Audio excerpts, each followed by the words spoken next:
Olá, meus irmãos e irmãs de Ideal Espírita, vocês amigos e amigas que nos acompanham aqui na página Estação da Luz Espírita, muitíssimo obrigado mesmo pela sua companhia. A nossa página Estação da Luz Espírita não tem fins lucrativos, o objetivo é a divulgação da doutrina espírita. E é por isso que nós reunimos aqui esta sede de matérias espíritas para que possa atender às suas necessidades, estudo, lazer, pesquisa. Você encontra aqui na nossa página Estação da Luz Espírita os livros da codificação, obras suplementares, entrevistas, palestras e os programas da Web Rádio Estação da Luz de Natal e Web Rádio Cristo Consolador de São Paulo. Ou seja, um acervo que atenda às suas necessidades, sem fins lucrativos. O objetivo é a divulgação da doutrina espírita. E agora eu convido você para nos acompanhar na reprodução de mais esse trabalho imperdível. Muito obrigado mesmo pela sua companhia e vamos juntos!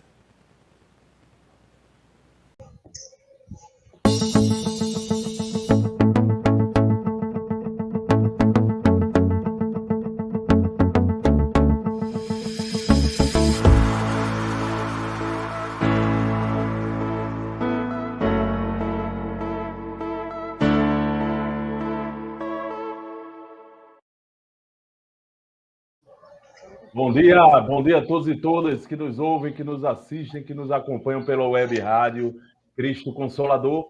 Hoje é sexta-feira e toda sexta-feira é dia de iniciarmos o nosso programa Estudando a Codificação Espírita. Hoje estamos aqui todos nós, eu, Alexandre Santos, nosso irmão Guilherme Bezerra, nossa irmã Cristina Buquerque. Bom dia, meus irmãos. Bom dia, Alexandre, bom dia, Guilherme, e nós hoje mais uma vez aqui felizes, né, com a volta do nosso irmão aí, que foi tirada a mãezinha dele. E é sempre uma alegria estar aqui toda sexta-feira, transmitindo uma mensagem nova, trazendo uma reflexão para o final de semana. E é isso, estamos aqui mais uma vez, não é isso, Guilherme? É isso, minha irmã. Bom dia, Cristina. Bom dia, Alexandre. Bom dia, Delson. Né? Bom dia, ouvintes da Web Rádio Cristo Consolador. Estou de volta, fiquei ausente uns dias, mas graças a Deus estou de volta. Muito bom poder estar aqui na sexta-feira de manhã, nesse ambiente fantástico, né, da Web Rádio Cristo Consolador, para estudar a doutrina espírita, para a gente aprender um pouquinho. Realmente eu tive ausente, fui cuidar de minha mãe, que ela sofreu uma queda, e ela já é uma menina de 96 anos, e tenho recebido notícias recentes de que ela já está se danando novamente, né, dando trabalho de novo. Mas é isso, né? As crianças são assim, né? Então, mas é muito bom poder estar de volta, graças a Deus. Muito bem. Então, vamos iniciar nossos trabalhos. Quem está aí com a leitura preparatória pode pegar a palavra. Bom, então já dando o pontapé inicial, né, nos estudos de hoje, vamos nos preparar para entrar no clima, né? E vamos fazer uma leiturazinha inicial, que antecede a prece e antecede também um comentáriozinho do Evangelho, né? Então, é uma lição que eu tirei do Livro da Esperança, o livro de Chico Xavier, pelo Espírito de Emmanuel, em seu capítulo 11, que traz o título Em Louvor da Criatura. Bem-aventurados vós que agora chorais, porque rireis. Lucas, capítulo 6, versículo 21. Lembrai-vos de que, durante o vosso degredo na terra, tendes que desempenhar uma missão de que não suspeitais, quer dedicando-vos à vossa família, quer cumprindo as diversas obrigações que Deus vos confiou. O Evangelho segundo o Espiritismo, capítulo 5, item 25. Então, nos dias em que a experiência terrestre se faça amargosa e difícil, não convertas a depressão em veneno. Quando a aflição te ronda o caminho, anuncias trazer o espírito carregado de sombra, como quem se encontra ausente do lar, ansiando o regresso. Entretanto, isso não é motivo para que te precipites no desânimo arrasador. Acusas-te em trevas e podes mentalizar com a própria cabeça luminosos pensamentos de otimismo e fraternidade, ou retratar nas pupilas o fulgor do sol e a beleza das flores. entregas-te à mudez, proclamando não suportar os conflitos que te rodeiam, e nada te impede abrir a boca a fim de pronunciar a frase de reconforto e apaziguamento. Asseveras que o mundo é imenso vale de lágrimas, cruzando os braços para chorar os infortúnios da terra, e possuis duas mãos, por antenas de amor, capazes de improvisar canções de felicidade e esperança, no trabalho pessoal em favor dos que sofrem. Trancas-te em aposento solitário para a cultura da irritação, alegando que os melhores amigos te não entendem, e perdes horas inteiras de pranto inútil, e senhoreias dois pés, à maneira de alavancas preciosas, prontas a te transportarem na direção dos que atravessam provações muito mais dolorosas que as tuas, junto dos quais um minuto de tua conversação ou leve migalha do que te sobra te granjeariam a compreensão e a simpatia de enorme família espiritual. Em verdade, existe a melancolia edificante, expressando saudades da vida superior. Contudo, todos aqueles que a registram no âmago do próprio ser, consagram-se com redobrado fervor ao serviço do bem, preparando no próprio coração a nesga do céu, suscetível de identificá-los ao plano celestial que esperam, ansiosos, suspirando pelo reencontro com os entes que mais amam. Ainda assim, é imperioso arredar de nós o hábito da tristeza destrutiva, como quem guerreia o culto do entorpecente. Espíritos vinculados às diretrizes do Cristo, não podemos olvidar que o Evangelho, considerado em todos os tempos como um livro de dor, por descrever obstáculos e perseguições, dificuldades e martírios sem conta, começa exalçando a grandeza de Deus e a boa vontade entre os homens, através de cânticos jubilosos, e termina com a sublime visão da humanidade futura na Jerusalém libertada, assentando-se gloriosa na alegria sem fim. Uma lição de Emmanuel que está muito em voga nos dias atuais, principalmente nesse mês, né, que é um mês dedicado ao combate ao suicídio, né, que ele aqui fala no combate à tristeza. Ele louva a alegria, em louvor da alegria, né, que Emmanuel nos convida a refletir que mesmo apesar das dificuldades, né, mesmo apesar dos empecilhos, não devemos desanimar e devemos estar sempre alegres, confiantes, porque o nosso futuro é esse, né? É uma alegria sem fim, como ele nos diz. Então, nós estamos aqui, na presente encarnação, para nos colaborarmos, para ajudarmos uns aos outros, né? E é tão bom, Alexandre, Cristina, ouvinte, você está perto de uma pessoa alegre, né? Porque a alegria é contagiante, é muito bom você estar perto de uma pessoa cheia de vida, cheia de alegria, que não desanima com nada, sempre vê ali uma oportunidade, enquanto alguns ficam apontando aqui e ali, quando se dá uma ideia, vamos fazer isso, vamos fazer aquilo. Tem sempre aquele negativo, não, mas tem aquela pessoa, não, mas vai dar certo, vamos fazer, é possível, né? E como é péssimo, como é ruim você estar perto, próximo a uma pessoa triste, aquela pessoa que irradia aquela negatividade, né? Aquele ambiente, torna um ambiente pesado, sombrio, né? Então, Emmanuel, ele nos mostra que quando você não tiver com muita dificuldade, tipo, por exemplo, uma dificuldade financeira, restam-lhe as mãos, né? Quantas coisas boas nós podemos fazer com nossas mãos, né? Desde a aplicação de um passe, né? Na transfusão de energia, usando as mãos, como usando para erguer uma pessoa, para estender a mão, né? Simplificando, simbolizando, né? O otimismo, ajudando a enfrentar com coragem aqueles que sofrem mais do que a gente, né? Muitas vezes a gente se tranca num quarto, como ele diz aqui na lição, e fica curtindo ali, se alimentando daquela tristeza, daquele desânimo, Quando a gente tem dois pés que servem como alavanca para a gente se dirigir ao próximo, aquele que está mais necessitado do que nós, né? Onde a gente pode granjear, ajudando essas pessoas, granjear grandes amigos na espiritualidade. Então, é isso.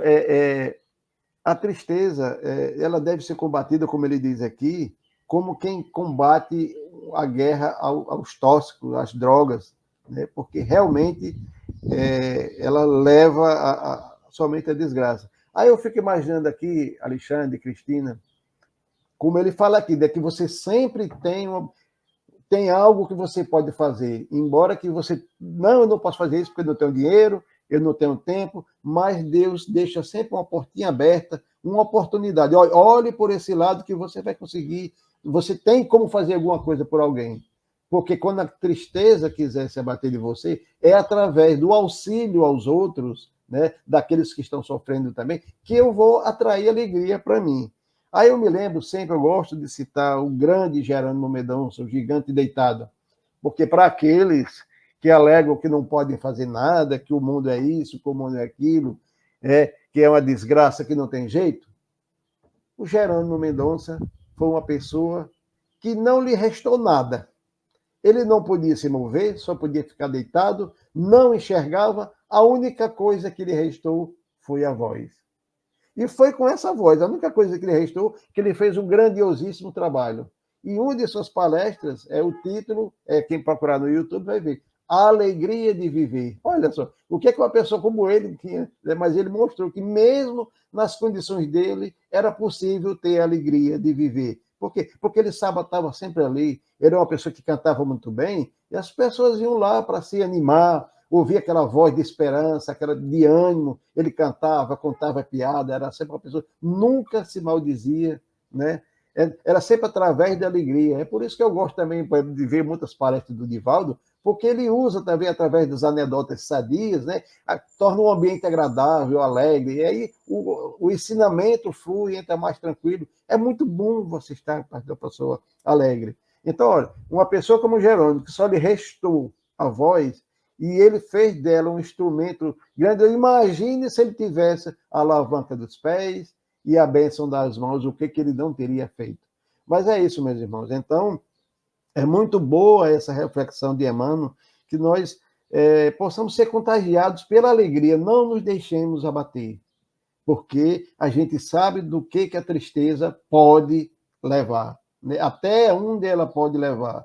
Né? Esse é o título desse mês, o combate ao suicídio, que é aquela pessoa que fica triste e vai alimentando aquilo vai aumentando, e chega um ponto de você achar que não vale a pena viver, que a vida não tem sentido, quando na realidade, como encerra aqui a lição de Emmanuel, encerra dizendo, né, que Deus é a boa vontade de todos, através de cantos jubilosos que termina o Evangelho de Jesus com a sublime visão da humanidade futura na Jerusalém liberta, assentando-se gloriosa na alegria sem fim. Então, esse é o nosso objetivo, é a alegria sem fim. Então, não desanimemos, sejamos alegres, apesar de tudo. Isso. E só corroborando com você, eu lembro muito do texto A Paciência, porque eu sou, né, uma das pessoas que muito editou sobre a paciência. E ele lá no texto, no terceiro pedacinho lá, no terceiro estrofe lá do trecho, no terceiro parágrafo, ele fala, é preciso considerar, né, diante das aflições, os deveres que nós temos para com a vida, mas é também preciso ter ciência que as consolações e as compensações são bem maiores que as dores. Então, muitas vezes, no momento que a gente está na aflição, no problema, a gente acha que aquilo é grande demais e que não tem solução. Mas, muitas vezes, a solução está bem pertinho e aqui a gente não está conseguindo enxergar. A saída está bem próxima de nós. Então, que temos também um pouquinho de paciência diante de tudo isso e tenhamos fé que as consolações são muito maiores que as dores. Isso, e eu estou com a pressa, né? Então, Vamos silenciar nossa mente e nosso coração por alguns instantes, elevar o nosso pensamento a Deus, Pai de infinita bondade, e agradecer infinitamente pelo dia de hoje, por todos os dias que ainda vamos estar aqui nessa caminhada. Agradecer pelo dom da vida, pela saúde, pela família, pelos amigos que nos acolhem. Agradecer por essa oportunidade de estar encarnado nesse tempo, estudando e aprendendo sobre o Evangelho de Jesus e guiado por essa doutrina consoladora. Agradecer a Deus infinitamente por tudo que nos permite e rogar por aqueles que não conhecem a Tua Palavra, por aqueles que ainda não conhecem as lições do Evangelho e nem a doutrina consoladora. Rogar também por todos aqueles que sofrem no dia de hoje a dor do corpo e da alma, que a sua infinita misericórdia possa chegar a cada um deles conforme a sua necessidade. Rogar também, Senhor, por aqueles que estão na rua, que estão encarcerados por dívida ou por injustiça, que a sua infinita misericórdia possa dar-lhes forças para vencer as suas provas. Mas que, acima de tudo, Senhor, seja feito sempre segundo a vossa vontade. Que assim seja. Muito bem, meus irmãos e irmãs. Então, vamos para o nosso Evangelho segundo o Espiritismo. Eu estou aqui com uma tradução do Evangelho segundo o Espiritismo do nosso queridíssimo José Herculano Pires, que lá no capítulo 18, muitos os chamados e poucos os escolhidos, nos traz a seguinte lição, que é uma instrução dos espíritos. Reconhece-se o cristão pelas suas obras. Simeão, Bordeaux, 1863. Nem todos os que dizem Senhor, Senhor, entrarão no reino dos céus, mas somente o que faz a vontade do meu Pai, que está nos céus. Escutai estas palavras do Mestre, todos vós que repelis a doutrina espírita como obra do demônio. Abri os vossos ouvidos, pois chegou o momento de ouvir. Será suficiente trazer livrei do Senhor para ser um fiel servidor? Será bastante dizer, sou cristão, para seguir o Cristo? Procurai os verdadeiros cristãos e os reconhecereis pelas suas obras. Uma árvore boa não pode dar maus frutos, nem uma árvore má dar bons frutos. Toda árvore que não der bons frutos será cortada e lançada no fogo. Eis as palavras do Mestre. Discípulos do Cristo, compreendei-as bem. Quais os frutos que a árvore do cristianismo deve dar? Árvore possante, cujos ramos frondosos cobrem com a sua sombra uma parte do mundo, mas ainda não abrigaram a todos os que devem reunir-se em seu redor. Os frutos da árvore da vida são frutos da vida, da esperança e da fé. O cristianismo, como o vem fazendo desde muitos séculos, prega sempre essas divinas virtudes, procurando distribuir os seus frutos. Mas quão poucos os colhem? A árvore é sempre boa, mas os jardineiros são maus. Quiseram moldá-la segundo as suas ideias, modelá-la de acordo com as suas conveniências. Para isso, a cortaram, diminuíram, mutilaram. O viajor sedento que acolhe a sua sombra, procurando o fruto da esperança, que lhe deve dar força e coragem, encontra apenas os ramos adustos, pressagiando o mau tempo. É em vão que busca o fruto da vida na árvore da vida. As folhas tombam secas aos seus pés. As mãos do homem tanto as trabalharam que acabaram por crestá-las. Abri, pois, vossos ouvidos e vossos corações, meus bem-amados. Cultivai esta árvore da vida, cujos frutos proporcionam a vida eterna. Aquele que a plantou vos convida a cuidá-la com amor, que ainda havereis dar com abundância os seus frutos divinos. Deixai-a assim como Cristo vô-la deu. Não a mutileis. Sua sombra imensa quer estender-se por todo o universo. não lhe cortais a ramagem. Seus frutos generosos caem em abundância, para alentar o viajor cansado que deseja chegar ao seu destino. Não os amontoeis para guardá-los e deixá-los apodrecer, sem servirem a ninguém. São muitos os chamados e poucos os escolhidos. É que há os assambarcadores do pão da vida, como os há do pão material. Não vos coloqueis entre eles. A árvore que dá bons frutos deve distribuí-los para todos. E depois procurar os necessitados. Conduzi-os sob as ramagens da árvore e partilhai com eles o abrigo que ela vos oferece. Não se colhem uvas dos espinheiros. Meus irmãos, afastai-vos, pois, dos que vos chamam para apontar os tropeços do caminho, e segui os que vos conduzem à sombra da árvore da vida. O divino Salvador, o justo por excelência, disse, e suas palavras não passarão. Os que me dizem Senhor, Senhor, nem todos entrarão no reino dos céus, mas somente aqueles que fazem a vontade do meu Pai, que está nos céus.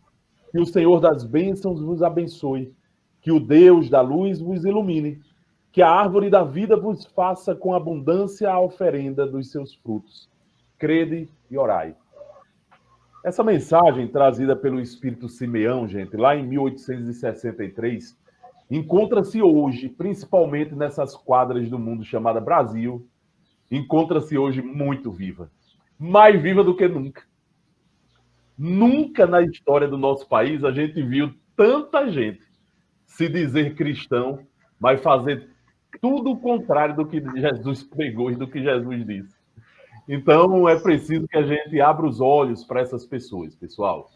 É preciso que a gente saiba que o verdadeiro cristão é aquele que sabe guardar as palavras do Cristo, que transforma a sua vida a partir daquilo que aprendeu com Cristo e que repassa para as pessoas em forma de acolhimento, em forma de bondade, em forma de uma palavra amiga, em forma de uma instrução evangélica, uma instrução espiritual, aquilo que aprendeu com Cristo. Se vocês encontrarem cristãos que são só cristãos da boca para fora, podem ter certeza que esses são os que estão estragando a árvore da vida, a árvore que Jesus plantou. Eles distribuem ódio, eles distribuem perseguição a outras religiões, eles distribuem sectarismo, separação. E isso não é o que Jesus nos ensinou.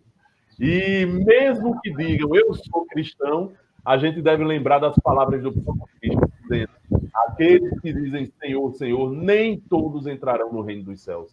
O que é que Jesus quis dizer com isso? Que existem aqueles religiosos sinceros que aprenderam com a religião a fazer o bem, a praticar a caridade, e tem aqueles religiosos hipócritas, assim como tinha na época de Jesus, né? E que ele tanto denunciou. Jesus não se cansava de denunciar esses falsos profetas, esses falsos cristãos, né? Jesus denunciava todos eles, né? Todos eles. E eram denúncias muito fortes, tão fortes que resultaram na pena de morte do próprio Cristo, né? Ele foi julgado por eles mesmos, por aqueles que ele apontava os seus erros, né? E foi julgado por eles, e foi posto numa cruz, e foi crucificado. E até hoje tem aqueles que continuam a crucificar Jesus. Por quê? Porque pega o ensinamento dele e faz como disse aí o Espírito Simeão. Pega a árvore da vida, que é o ensinamento de Jesus, e corta ela todinha, não deixando sombra para quem precisa, não deixando os frutos para quem necessita. Então, meus irmãos e irmãs, o evangelho de hoje é para que a gente possa fazer uma autorreflexão se nós estamos sendo verdadeiros cristãos ou se nós estamos sendo cristãos apenas da boca para fora. Meu amigo Guilardo, com você, meu irmão. Mas só para dizer, Alexandre, que eu sei, é muito bom esse evangelho de hoje, para esse momento que a gente está vivendo realmente. E lembrando, né, que o próprio Cristo, ele nos alertou lá atrás, né? Haverão falsos cristos e falsos profetas. E a parábola, né, do fruto, né, quando ele fala de conhecereis a árvore pelos frutos, isso é uma maneira que ele deu clara da gente identificar essas pessoas, né? Que frutos elas estão apresentando. É como você muito bem falou, às vezes você vê pessoas que se dizem cristãos, que vão fazer uso da palavra, e essas palavras saem emolduradas por um ódio tão grande, Alexandre, que eu disse, meu Deus, como é que essa pessoa está falando de Jesus com esse tom, com essa voz, com essas palavras? Aí você vê, Alexandre, esses cristãos que vão fazer uma pregação e não fala nada de Jesus, só fala de dinheiro, só fala de coisas.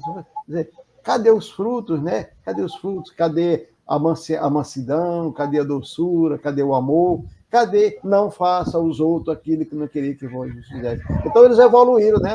Esses hipócritas, antigamente, eles combateram o Cristo. E hoje eles estão combatendo o Cristo se dizendo cristão. Olha só, né? Então, Isso. muito cuidado, né? Muito cuidado com isso. Saibamos identificá-los, né? É. Enquanto Alexandre falava, eu lembrava que tem uma historiazinha que se conta, né, de uma pessoa bem simples que ia na igreja, escutava todo o sermão com aquelas palavras maravilhosas, mas que ele não sabia rezar. E ele só chegava de frente à imagem do Senhor Jesus e dizia: Senhor, eu não sei rezar, mas eu estou aqui. E sempre ele fazia isso da mesma forma. E depois do seu desencarne, Jesus foi até ele e disse, chamou pelo nome e disse: Fulano, eu estou aqui. Então, eu lembrando que Alexandre estava colocando que muitas vezes são palavras que só da boca para fora, são palavras bonitas, comovedoras, mas que não residem no coração. E muitas vezes aquele que não sabe rezar, que tem o dom da palavra, mas tem a iluminação, a clareza, a bondade no coração, que se expressa de formas muito simples. É isso. Muito Eu gostaria de dizer também, Alexandre, bem rapidinho, que quarta-feira desencarnou um amigo meu, um grande amigo meu, sabe? E lembrando que essas pessoas não estão só falando mal, mas nas suas condutas também, que eu fiquei tão abismado assim, porque eu fui lá para o velório, e na hora do velório ia ter uma missa, sabe? E essa pessoa deixou viúva e 2 filhas que estavam desconsoláveis, sabe? Então, não estou criticando, não estou dizendo nada, mas eu achei tão estranho, né? Uma pessoa tão preparada num ato tão seco. O padre que ia celebrar a missa, não estou falando da Igreja Católica, mas estou falando daquele momento ali, sabe? Um momento tão difícil, tão duro. O padre, lá quem conhece lá, o velório de São José ali, né? Ele tem tipo um altarzinho, até onde fica a urna funerária, a pessoa lá, o corpo para, né? E ele fica por trás para celebrar a missa. Então ele chegou já paramentado, sentou-se ali, não deu uma palavra com ninguém, depois celebrou a missa, sabe? Você não procurou nem a viúva para dar uma palavra de conforto, as 2 filhas que estavam ali na frente dele desconsoladas, como se ele tivesse assim, indiferente, né, a tanto sofrimento. Eu acho assim, né, que uma pessoa que tem preparo, ele poderia ter chegado, dado uma palavra de conforto, né, um abraço, um aperto de mão, né, assim, a 2 crianças que estavam ali, crianças jovens, assim, de 13, 14 anos, mas estavam inconsoláveis. Eu achei assim, a maneira dele tão anticristã, sabe, Alexandre? Como fosse ali, fazer um compromisso, eu faço a minha parte, vou embora. Mas esse é o problema, meu amigo Guilardo, de quando a gente transforma a missão religiosa em uma atividade profissional, tá? Onde muitas vezes você não coloca o coração ali, né? Você coloca só a necessidade de cumprir uma obrigação qualquer, né? Então, é por isso que e aí eu gostei que você falou, eu não estou falando da Igreja Católica. Claro, existem muitos católicos, né? Padres católicos, sacerdotes, o próprio Papa Francisco, né? Existem muitos que são pessoas íntegras, pessoas que realmente são verdadeiros cristãos, né? Que passam a mensagem do Cristo para frente, que ensinam a resiliência, o Padre Júlio Lancelotti, por exemplo, né? O Padre Júlio, que acolhem as pessoas, né? Que acolhe as pessoas, assim como tem em todas as religiões, né? Mas tem também aquelas pessoas que, infelizmente, né, agem dessa forma, meu amigo. E diga-se também, aí, meu amigo Guilardo, das atividades religiosas que são pagas. né? Imagine você encomendar uma reza, encomendar uma prece, né? Encomendar a pessoa vai ali simplesmente como um profissional, faz o que tem que fazer, vai embora secamente e pronto. Eu achei de uma insensibilidade tão grande, tanto sofrimento, as crianças. Alexandre, a filha dele, ela deve ter uns 15, 16 anos, ela chorava tanto. Eu não sei se você já a pessoa com muito frio, que fica tremendo o queixo, a menina toda se tremendo, a pessoa não ser capaz de dar ali um abraço, chegar ali, ficar ali próximo um pouquinho, mesmo em silêncio, colocar uma mão no ombro, na cabeça, né? Pedir que ela tenha calma, que ela tenha esperança, né? Mas, né? Isso, e você me lembrou agora, viu, Guilherme? Porque assim, nós espíritas, às vezes, gente, nós somos chamados, tá? Para situações como essa, como velório, como casamento, para a gente falar em nome da doutrina. Olha que responsabilidade enorme. Eu já fui chamado algumas vezes para pessoas que já desencarnaram próximas a mim, e os familiares me chamaram para falar, e às vezes eu pego de surpresa. Eu tinha um amigo que até num programa anterior em outra rádio, eu falei o caso dele, um amigo que suicidou-se, né? E no velório dele, eu fui lá apenas como visitante no velório, mas a mãe dele, que é minha amiga do coração, né, ela olhou para mim e disse: Alexandre, nós não chamamos nenhum padre, nenhum pastor, mas eu estou lhe vendo aqui, eu sei que você é espírita, eu queria que você desse uma palavra aí para a família, para as pessoas. Eu fui pego de surpresa ali naquele momento. E num momento extremamente delicado, de um velório de alguém que suicidou-se. Aí imagine, o que você tem que fazer numa hora dessa? Consolar. É o que você está dizendo, meu amigo Guilardo. É consolar, é uma família ali que está precisando de palavras de consolo, tá? Então, o que a gente fez ali naquele momento? A gente exaltou a pessoa maravilhosa que ele sempre foi durante a vida, o lado bom dele o tempo inteiro. Eu falei sobre as qualidades morais dele e depois falei que o espírito dele necessitava naquele momento de muitas preces de orações, porque Deus necessariamente iria providenciar para ele, né, acolhimento necessário para que ele ficasse bem e em paz. Pronto. É isso que você tem que levar para as pessoas. Palavras de consolo nesse momento difícil, meu amigo Guilherme. Mas então vamos lá, né? Nós terminamos aqui o Evangelho. Se não tiver mais nada para falar sobre o Evangelho de hoje, nós vamos seguir adiante. Olha, hoje nós vamos continuar falando sobre um caso muito emblemático que a gente começou a falar na semana passada, né? Que trata sobre o caso de Clara Rivière. É uma menina, gente, uma menina que aos 10 anos de idade desencarnou, tá? Mas antes de desencarnar, sofreu todo tipo de coisa. Veja que nós estamos vendo a parte do livro O Céu e o Inferno que trata sobre as expiações terrestres. Falamos sobre as expiações no programa passado, são momentos difíceis que a gente vive na vida, de dificuldade, de desafios, e que geralmente estão ligados a alguma atividade anterior, em vidas anteriores que nós já desempenhamos. Então, ou até na própria vida atual que nós estamos passando. Então, a expiação é sempre fruto de algo que eu fiz de errado. Então, a expiação é a oportunidade que Deus nos dá de nos quitar com a lei divina, né? Porque a gente expia aquilo que a gente fez os outros passarem e a gente, a partir dessa expiação, já começa a preparar a nossa reparação, tá? Então a menina Clara Rivière veio ao mundo com uma expiação muito grande, tá? Uma expiação muito grande, ela sofreu bastante, ela foi acometida de doença, e Allan Kardec já apresentou o caso dela, tá? Na semana passada. Eu vou passar aqui a palavra para a Cristina, para ela complementar alguma coisa, para a gente retomar o que foi visto na semana passada. Liga o microfone, minha amiga, que eu silenciei seu microfone. Aqui está muito vento mesmo, tá? De vez em quando está fugindo aqui o som, então vai ser normal.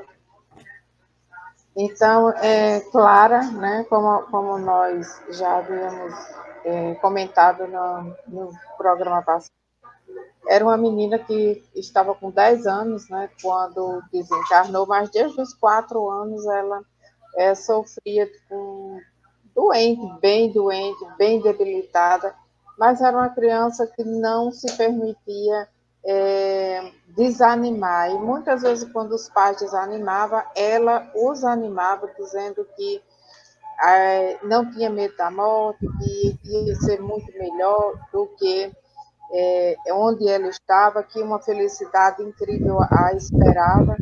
E ninguém podia compreender como é que ela tinha tamanha força e coragem para enfrentar o problema, vindo de uma criatura ainda criança, né? Porque até com 10 anos, quando ela desencarnou, ainda era uma criança. E também comentamos que muitas vezes a gente olha para um ser humano, para aquela criatura, apenas como uma criança, mas que já teve outras vivências, outras experiências e traz consigo para essa vida essas experiências. E é devido a tudo isso que muitas vezes nós temos que passar por expiações terrestres, né? Expiações aqui no planeta Terra, que muitas vezes a gente entende que tudo que fazemos aqui, aí depois vamos para o umbral e vamos prestar conta lá. Mas muitas vezes, ou na grande maioria, as expiações são aqui mesmo, no planeta Terra, Cristina, e que a gente se acerta com isso. minha amiga Cristina, deixa eu aproveitar aqui a sua fala aí inicial, só para fazer um esclarecimento aqui que eu esqueci de fazer no programa passado, tá? Gente, como Cristina está falando, Clara Rivière morreu, ela desencarnou aos 10 anos de idade, tá? E momentos depois do desencarne dela, ela apareceu na casa dela e ela se fazia se fazia presente. As pessoas sentiam que ela estava lá. Por quê? Isso. Porque ela fazia barulho, ela aparecia para a irmã, ela jogava, ela mexia nas cortinas e tal. Ou seja, fazia aquilo que criança faz, né? Aquelas correrias que a criança gosta de fazer. Aí vem a pergunta, Cristina acabou de dizer, Clara Rivière, embora fosse nesta encarnação uma criança, era um espírito já com uma história anterior, né? Um espírito já adulto, mas num corpo ali de criança. Quando ela desencarna, ela aparece enquanto espírito ainda criança. E aí é bom que a gente esclareça para os nossos ouvintes por que isso acontece. Veja só, pessoal, quando alguém desencarna criança, normalmente, no mundo espiritual, esse espírito vai ser visto como criança, tá? Por quê? Porque, olha, todo o trabalho de reencarnação é um trabalho onde o espírito passa por um violentíssimo, né, vamos dizer assim, processo de... um processo de esquecimento do passado tão violento, né, que isso é uma imposição da lei de Deus, que o espírito, quando desencarna a criança, ele precisa de um tempo para poder se adaptar e voltar para aquela condição de espírito adulto, tá? De espírito adulto. Então, ele passa um tempo ainda na condição de criança. É por isso que no mundo espiritual existem cidades espirituais para acolhimento de crianças, existem espíritos com missões de receber espíritos que ainda estão sob a forma de criança, tá? Mas esses espíritos vão ficar com a forma de criança até a próxima reencarnação, Alexandre? Não. Aos poucos eles vão retomando a sua memória espiritual e o próprio espírito vai moldando o seu corpo perispiritual. Porque a gente não aprende isso, que o corpo perispiritual ele é plástico e ele atende aos impositivos do próprio espírito. Então, é o espírito que vai dar a forma ao perispírito naquele momento, tá bom? Viu, Alexandre? E ainda tem também aqueles casos que ela permanece também criança, porque muitas delas, como tiveram uma encarnação rápida, elas têm uma programação também de voltar rápido, né? Sim. Muitas delas vão voltar rápido. Então, elas permanecem ali já quase que, tipo assim, quase como que preparadas para um retorno novamente. Isso mesmo. Não precisa mais daquela redução tão drástica. Exatamente. Ela vai reduzir agora só de criança para um ovo espiritual, um zigoto espiritual, que a gente pode falar assim, tá? Mas vamos continuar, Também, né, Cristina? e também vivíamos um tempo em que essa era a forma do Espírito dizer que estava presente. Era batendo nas coisas, se mostrando. O Espiritismo ainda estava, para nós, né, nesse planeta Terra, ainda estava muito no princípio, e era assim que as coisas aconteciam, que os Espíritos chamavam a atenção para dizer que estava presente. Então, era dessa forma como ela se comunicava. Começou, né, a dizer que estava presente na casa para estabelecer alguma comunicação com a família. Isso. Ok. E também, Cristina, por exemplo, os pais dela não tinham condições de vê-la, né? E ela tinha que denotar para eles, dar algum aviso a eles. Só quem tinha capacidade de vê-la era a irmã mais a nova. irmãzinha. Né? Isso. A essa era parecia, né? Mas para os pais eles não tinham condições, eles não eram videntes, então ela tinha que ser através de chamar a atenção, né? Isso. Aí eu queria chamar a atenção aqui para essa pergunta aí. Aí Kardec já fez a evocação dela, tá? Fez a evocação dela, começou a conversar com ela, nós vimos isso na semana passada, né? Aí eu queria chamar a atenção para essa pergunta aqui. Kardec perguntou: como você previu o instante de sua morte? Por quê? Porque teve um momento, gente, em que esse espírito, quando ia morrer, ele, o espírito de Clara Rivière, ela, quando entrou nas últimas agonias da morte, ela só fazia orar, orar, orar, e ela, quando pressentiu que ia morrer, com 10 anos de idade, viu? Chamou os familiares, pegou na mão deles e disse que estava indo embora, tá? Então ela já só sabia. Tinha 5 minutos, né? Só tinha 5 minutos. Isso. Em 5 minutos, os 5 minutos finais da vida dela, ela se despediu da família. E aí Kardec pergunta, olha, como você previu o instante de sua morte? Aí olha a resposta dela, como é interessante, gente. Meu anjo guardião me dizia, jamais ele me enganou.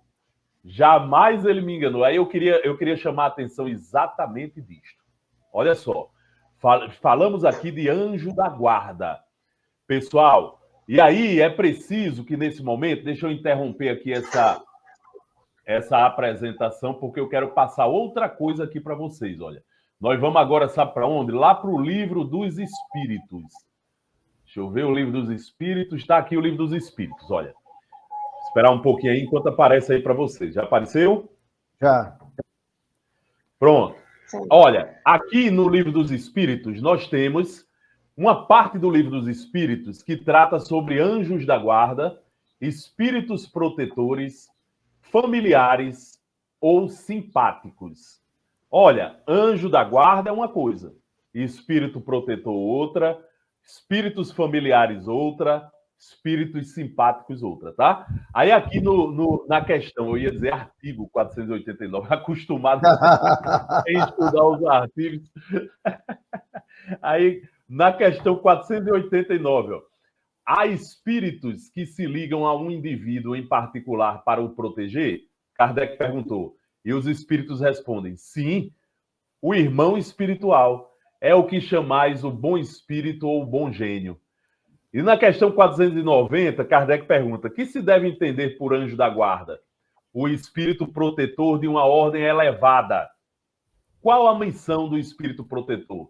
A de um pai, para com os filhos, conduzir o seu protegido pelo bom caminho, ajudá-lo com os seus conselhos, consolá-lo nas suas aflições, sustentar sua coragem nas provas da vida. O espírito protetor é ligado ao indivíduo desde o seu nascimento, desde o nascimento até a morte, e frequentemente o segue depois da morte, na vida espírita, e mesmo através de numerosas experiências corpóreas, porque essas existências não são mais do que fases bem curtas da vida do espírito. A missão do espírito protetor é voluntária ou obrigatória? O espírito é obrigado a velar por vós porque aceitou essa tarefa, mas pode escolher os seres que lhes são simpáticos.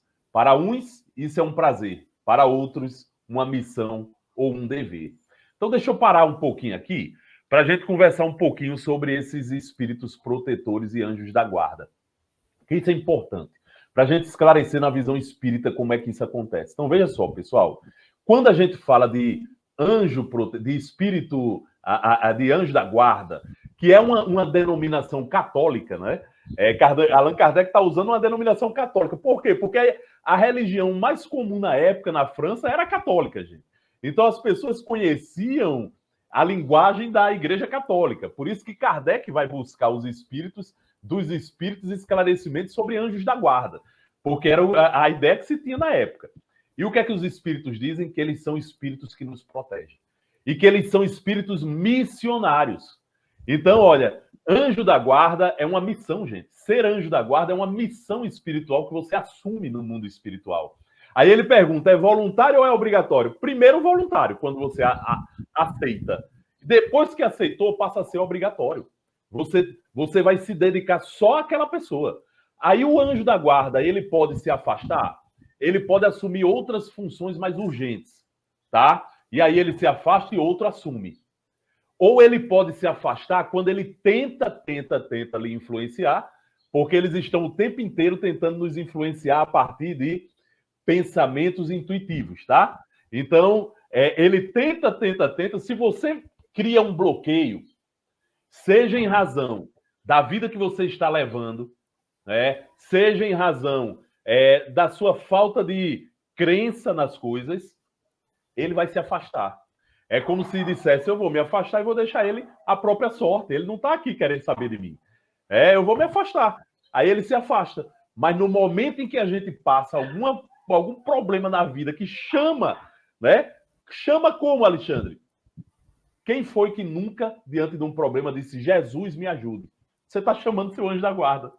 Você está chamando porque Jesus vai mandar ele. Ele foi o espírito que assumiu a missão de lhe proteger e lhe ajudar. Então, quando você pede, a primeira pessoa que Jesus vai chamar para lhe ajudar é ele, tá? Então, ele volta com todo prazer para lhe ajudar, tá? Então, esse é o anjo da guarda, gente. Ele é o anjo da guarda e espírito protetor é a mesma coisa. O anjo da guarda é uma espécie de espírito protetor. Mas tem protetores nossos que não são anjos da guarda, tá? Mas são apenas espíritos simpáticos que gostam da gente e que nos protegem. Por exemplo, Divaldo Franco tem um protetor que foi um obsessor. Vocês sabem disso, né? Da história. O cara passou décadas obsidiando ele. Mas quando Divaldo recebeu na Mansão do Caminho a mãe dele reencarnada, como indigente lá, ele virou protetor de Divaldo. Ele ficou tão agradecido que ele virou protetor de Divaldo. No livro Sexo e Destino, tem um caso muito parecido. De um camarada que está obsidiando a família, né? Obrigando, inclusive, o pai da família a ficar bebendo. E ele tinha um amor platônico pela filha desse casal. E, de repente, ela é atropelada e ele se transforma num protetor dela, né? Naquele momento em que ela está agonizando no hospital. Então, os protetores nem sempre são anjos da guarda, ou seja, são missionários que vieram com essa missão de nos proteger, mas são espíritos que gostam da gente e que querem nos proteger, querem fazer a caridade com a gente, nos proteger. Por isso que é bom, gente, a gente angariar amigos espirituais, sempre. Como é que eu conquisto amigos espirituais, Alexandre? Com a sua atitude. Sua atitude de bondade, de caridade, de atender bem as pessoas, de falar bem com as pessoas, de ser educado. Vai angariando amigos espirituais e é deles que a gente precisa, gente, para nos ajudar. Meu amigo Guilardo. Não, e só lembrando, Alexandre, que quando Jesus diz fazer o bem sem olhar quem, é basicamente para isso, para você angariar amigos espirituais, porque qualquer pessoa que você se aproxima, que você ajuda, que você estende a mão, aquela pessoa tem amigos do plano espiritual, que vão ficar gratos a você, que foi o que aconteceu com o Divaldo. Então, é uma forma de você angariar, é ajudando o próximo, porque aquele próximo tem vários próximos dele também. Exatamente. Perfeitamente. Eu não sei se vocês querem falar alguma coisa mais sobre anjos da guarda, tá, pessoal? Cristina. Não, pode me seguir. Foi muito bem colocado aí e muito bem lembrado aí por Guilherme. Quanto mais você estende a mão, mais amigos você faz, né? Nos dois planos, né? É verdade. Nos dois planos. Porque o egoísta, que a gente já aprendeu em em programas passados, encontra a solidão no mundo espiritual, justamente porque não angariou amigo em canto nenhum. É egoísta, só pensa em si. Então, vamos lá, pessoal. Eu vou continuar projetando aqui o caso de Clara para a gente continuar, viu? Aí, Cristina, você me lembra onde é que a gente parou, que eu não me lembro mais, minha amiga. Você colocou, vamos seguir do 5, né? Do item 5. Pronto. Então, vamos lá. Você tinha dito ao seu pai, console-se, virei visitá-lo. O que se passa, já que antes você se fazia animada de tão bons sentimentos pelos seus pais, e agora, depois de sua morte, você vem atormentá-los por meio de algazarras. Aí, olha que pergunta interessante de Kardec, né? Aí a resposta dela. Sem dúvida, tem uma prova, ou antes uma missão a cumprir. Se venho rever meus pais, você acha que isto não tem motivo? Esses barulhos, essa perturbação, essas lutas ocasionais por minha presença, são uma advertência. Sou auxiliada por outros espíritos, cuja turbulência tem uma meta, como eu tenho a minha, aparecendo a minha irmã. Graças a nós, muitas convicções nascerão. Meus pais tinham uma provação a suportar. Ela acabará logo, mas só depois de terem levado esta convicção a uma multidão. Eita, deixa eu interromper aqui esse compartilhamento, porque isso é muito interessante. É muito interessante, pessoal. Vejam só que coisa interessante. Ela, que se mostrava, enquanto criança, agonizando na morte, um espírito elevadíssimo, né? Porque compreendia tudo e tal, era resignado e tal. Depois volta para perturbar os pais da família. E o que é que ela diz para a gente? Isso tem um propósito. Eu tô aqui fazendo isso orientada por outros espíritos. Qual era o propósito, gente? Despertar a fé dos pais.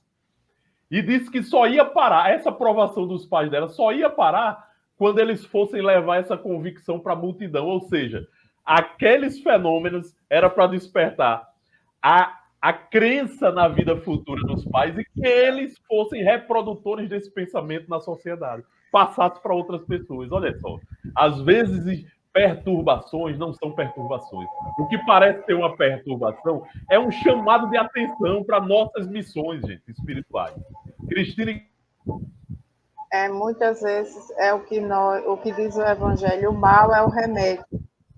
Muitas vezes a gente não compreende o que se passa naquele momento e encara como um castigo, como uma desgraça, quando a gente não tem esse conhecimento.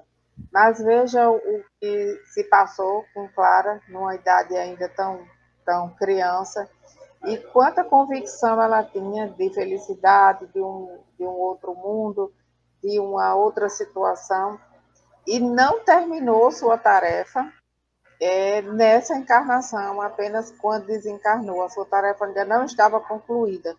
Tão bem desencarnou, já deu prosseguimento em fazer com que os pais acreditassem em tudo aquilo que se passou e pudesse compartilhar isso com outras pessoas, levando outras pessoas a compreenderem dessa forma. E muitas vezes hoje em dia a gente diz, eu queria ter uma experiência assim, de ter a certeza de estar conversando, de estar falando com o espírito familiar, de ter esse contato. E aqui ela apresenta para nós dessa forma, né? Esse contato que ela estava fazendo com a família. Então, é muito interessante quando a gente estuda, quando a gente percebe não só o que a gente estuda no Livro dos Espíritos, mas quando está aqui em uma vida, em uma vivência que está sendo passado para nós. É isso, Guilherme? E o importante, né, da gente ver esse fato, ele está registrado por Kardec, né, que nada acontece sem a permissão de Deus e que tudo tem um objetivo. Até uma aparente balbúrdia, até uma aparente confusão, tem um fim útil. Por isso que é permitido, né? Então, é onde que vê a providência divina, a bondade divina, né? Se fazendo presente. Nada acontece sem a permissão de Deus. Se está acontecendo, é porque tem um fim útil, né? E era o restinho da missão dela, né? Trazer aquelas pessoas para a realidade, não um choque de realidade, e que aquilo se multiplicasse, desse frutos também, né? E muitas Perfeitamente. vezes a gente acha que desencarnou, pronto, terminou a missão. Não, muitos de nós não compreendem que é ali que começa, né, Estou novamente, aposentado, a né? outra Estou etapa. aposentado, é. Exatamente. Pronto. Aí ele continua aqui, olha. Desse modo, não era você pessoalmente quem causava aquela perturbação? Resposta. Eu era ajudada por outros espíritos que servem à provação reservada aos meus queridos pais. Como ocorre, então, que a sua irmã a tenha reconhecido, se não era você quem produzia aquelas manifestações? Minha irmã viu apenas a mim. Ela possui agora uma segunda visão. E não será a última vez que a minha presença virá consolá-la e encorajar. Então, veja só, aqui ela já deixa claro que a irmã é médium, tá? E que a irmã não vai vê-la apenas durante aquele período, ela vai continuar vendo na qualidade de médium, tá? E ela diz como ela estava fazendo ali aquela algazarra toda na família, junto com outros espíritos. Kardec até acha que não era ela, né? Mas que eram os outros espíritos. Ela disse: não, a minha irmã só via a mim. Mas não tinha só eu aqui, né? Outras pessoas estavam aqui também fazendo o que tinha que ser feito. Então, é aquilo que a gente já vinha conversando, né? Uma aprovação para os pais, ela é aproveitada nessa aprovação por ser a filha, né? E nesse caso, trazer mais veracidade para aquela experiência dos pais, né? Que passam a ter a certeza de que era a filha que estava ali na casa tentando se comunicar com eles, e por aí vai. Alexandre, deixa eu só chamar aqui a atenção a um ponto também, né? Porque ela tinha um protetor, um anjo da guarda, né? Como está descrito lá atrás. Por que não era Sim. esse anjo da guarda que estava bagunçando ali? Porque ele era um espírito já elevado, né? Os anjos da guarda são espíritos elevados. E Kardec nos mostra lá no livro dos espíritos que são os espíritos mais inferiores, que são os batedores, né? Aqueles que estão prontos para fazer, e não os mais elevados. Isso. E esses batedores não estavam ali por ruindade, não, tá, não, gente? não. Eles estavam cumprindo uma missão também, tá? Uma missão. Exatamente. Exato. Estavam sendo instrumento de uma missão ali, né? Então, todos eles, né? Isso. Então, aí me lembrei um pouquinho do filme Ghost, né? Quando o cara lá precisa chutar a latinha, aprender a chutar a latinha, que ele não sabe. A primeira coisa que eu lembrei foi isso, Cristina. Pronto, então teve que outros virem ensinar ele. E, geralmente, quando a gente passa para o outro lado, acho que a gente chega assim, meio sem saber o que fazer, como é que as coisas vão acontecer. Depois, a gente vai se situando. Então, nós estamos chegando no finalzinho, né, do programa hoje, não vai dar tempo de concluir o caso de essa história aqui da Clara, mas a gente vai continuar no próximo programa, com toda certeza. E é muito interessante. Até porque o caso é muito bom. Né? Até porque esse caso é muito rico em detalhes, né? Então é bom que a gente se detenha realmente mais um pouquinho, com calma, né? Nossa, e quando a gente faz sempre um paralelo, né? Quando eu estou estudando o livro dos Espíritos, eu fico me lembrando do céu e inferno, das situações que a gente estuda aqui. Quando a gente está estudando aqui, fica lembrando das questões do livro dos Espíritos. Então, é muito interessante. É um complementando o outro, Exato, é muito interessante. Aí depois vem algo que complementa todos os outros. É a obra de Chico Xavier, viu? Ela chega para unir tudo. Uhum. Isso mesmo. Então, pois é, meus irmãos. Então nós estamos no fim, né? Pois não, Cristina? Pode dizer, minha irmã. Antes da gente finalizar, eu quero lembrar que, como o Guilherme falou já algumas vezes, nós estamos no Setembro Amarelo, esse mês de reflexão, a esse convite de nos refletir com relação à prevenção ao suicídio. Até meu livro é amarelo, Cristina, tá vendo? Pronto, diga sim à vida.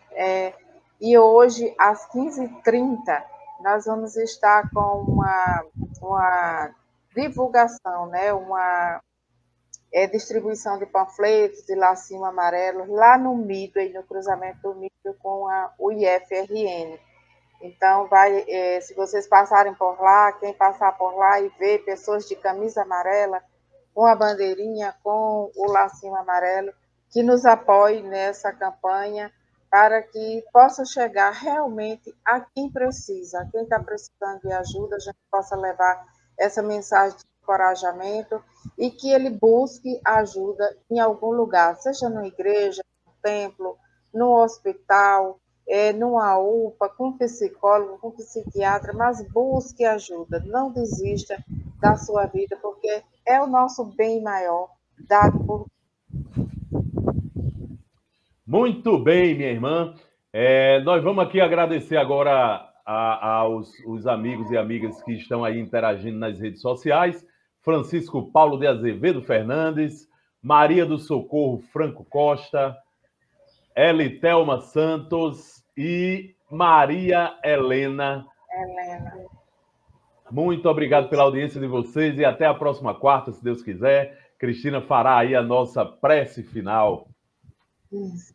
Então, vamos elevar o nosso pensamento a Deus e agradecer infinitamente por esse momento de estarmos aqui reunidos, refletindo e estudando sobre as palavras do Evangelho, sobre as histórias de espíritos que já conviveram aqui conosco e que deixaram a sua história para que a gente possa conhecer e refletir e muitas vezes, na grande maioria das vezes, tirar lições para as nossas próprias vidas, aonde eu devo seguir e aonde eu devo observar.